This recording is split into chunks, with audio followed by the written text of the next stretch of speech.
গরম ভাতে কচুরলতি দূরে রাখতে পারে চোখের ছানি থেকে শুরু করে ব্লাড প্রেশারকেও। কচুরলতিতে রয়েছে প্রচুর পরিমাণে fibre, protein, fat, vitamin A, C, E এবং কে। এছাড়াও রয়েছে ক্যালসিয়াম, ম্যাগনেসিয়াম, পটাশিয়াম, জিঙ্ক সহ প্রচুর পরিমাণে পুষ্টি উপাদান। আজ আমি আপনাদের সঙ্গে প্রচুর পুষ্টিগুণে ভরপুর এই কচুরলতির একটি রেসিপি শেয়ার করছি।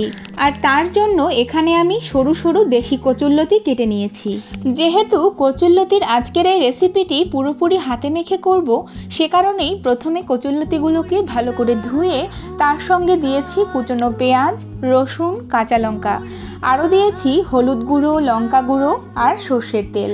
সব উপাদানের পরিমাণ কিন্তু আমি নিচে ভিডিওতে লিখে দিয়েছি, অবশ্যই একটু দেখে নেবেন। দেখুন, একটু সময় নিয়ে কচুরলতির সঙ্গে সব মশলাগুলো কিন্তু বেশ ভালো করে মেখে নিচ্ছি। আসলে এই মাখার উপরেই কচুরলতির স্বাদ অনেকটাই নির্ভর করে। এখানে আমি দেশি কচুরলতি নিয়েছি বলে আর ভাবিয়ে নিলাম না। তবে আপনারা যদি মনে করেন কচুরলতিতে গলা ধরতে পারে, সেক্ষেত্রে অবশ্যই 2 থেকে 3 মিনিট ভাপিয়ে নিয়ে একই প্রসেসে রান্নাটা করবেন। এরপরে সরাসরি চলে এসেছি রান্নায়। একটা প্যান গরম করে তাতে 2 টেবিল চামচ সর্ষের তেল দিয়েছি। তেল গরম হয়ে গেলে দিয়েছি কালো জিরে আর শুকনো বোম্বাই লঙ্কা। এখানে এই বোম্বাই লঙ্কা ব্যবহার করার কারণেই এই রান্নার স্বাদ অনেক বেশি বেড়ে যায়।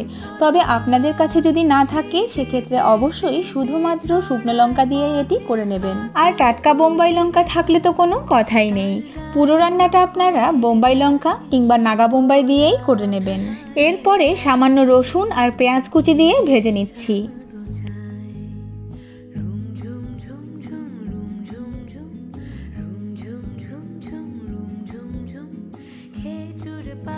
একটু ভেজে নিয়েই দিয়ে দিলাম মেখে রাখা কচুরলতিগুলো।